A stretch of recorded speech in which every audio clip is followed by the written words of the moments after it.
Salam alaikum, my friend. I have a message to all my Ishmaelite brothers. La ilaha illallah, Muhammadan Rasulullah. Salam alaikum.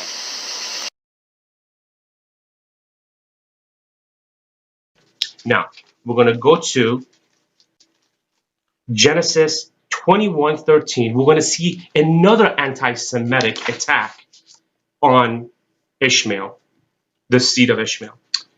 You want Masoretic? Read from the Samaritan first. Okay. And also the son of this, and this is strong, this maid will I make a, and then great, it's put in bold, great nation. So this is bold, great is bolded, nation, because he is your descendant.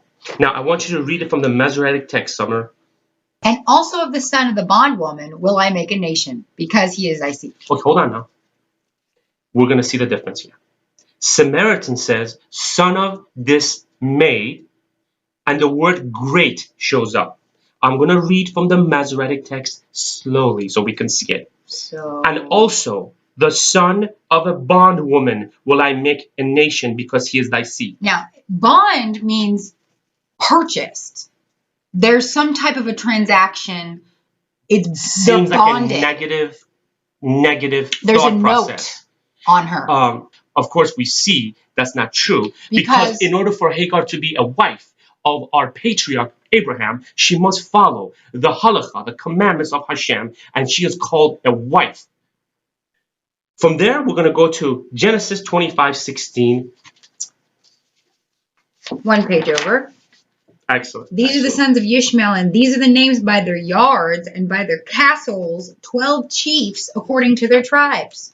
And these are the years of the life of Ishmael, 137 years, and he breathed his last and died and was gathered to his people. 12 tribes. 12 tribes of Ishmael. So this Ishmael, back then, when they give you a name, is because you continued on your genealogy with that tribe. We're going to talk about this later on. But I have a question. Could Ishmael's descendants become lost in the Crusades? That's a question I'd like to answer sometime. We can talk about this later, and We're going to find out, and we'll let you know. In Isaiah 60:1-7, a prophecy about a prophet bringing a light of Hashem to the world. This holy prophet or holy man would appear in a time of darkness, filling the world and covering the earth. He would appear to eliminate the darkness and spread the light of Hashem and his praises. In Isaiah 60:7, we know plainly is about Kedar, where its flocks and tribes would be gathered together. We go to also book of Jasher, Hayashar, chapter 25:16, which is also found in Bereshit, Genesis chapter 25:13. Also 1 Chronicles 1:29, and it says, and Ribah bare unto Ishmael Nebaioth, Kedar, and Abdil, and so on. All the flocks of Kedar, it's referring to tribes of Ishmael, which may refer to also Muhammad. I also discovered in Isaiah, Ishiyahu, chapter 60:7, all the flocks of Kedar shall be gathered together unto thee, rams of Nebaioth shall minister unto thee, they shall come up with acceptance of Hashem's altar, and he will glorify the house of his glory. When he says, and I will glorify the house of my glory, it's referring to, it could only be Kaaba. In Mecca, the sacred house for the glory of Elohim that Abraham built with Ishmael. We also discussed Song of Solomon, chapter 5:16. Yes, the name Muhammad does show up. It does say Muhammadim, but the name Muhammad is very plainly in the text.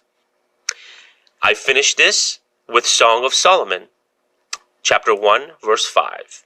I am black. This video, I worked on it about a year ago on it, and it's been sitting there, and I finally ran into it. It's called Ishmael, the son of Abraham, the son of Ibrahim. So we're going to go right to it. We're going to see the first time Ishmael shows up, the name. It's going to be on Bereshit, and it's going to be under Genesis 16:11. My wife's going to read from the Samaritan text. And the angel Shema said to her, Behold, you are with child, and you will bear a son, and you shall call his name Yishmael, because Shema has heard your affliction. He will be fertile of man. Now, can we show what it is? I'm already there. Okay. Did you read 16:12? Yes, I did. He will be fertile of man. I'm going to show something interesting right off the bat. This is why it's so important that people should know about Ishmael. When you read Genesis 16:12 from the Masoretic text, this is what it's going to say. And we're going to go straight to Genesis 16:12. And this is a very big difference. A very big difference. These are the variants between the Samaritan Bible and the Masoretic text and the New Age translations, of course. But also the King James Version. That's correct. And he will be a wild man. So this one says fertile.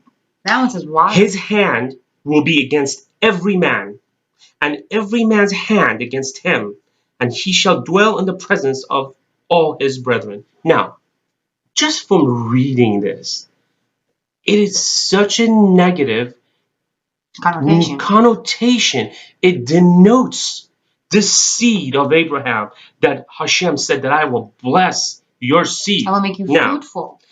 I'm going to show, once again, what the Samaritan says. So read for us text, Genesis, Bereshit 16:12 from the Samaritan text.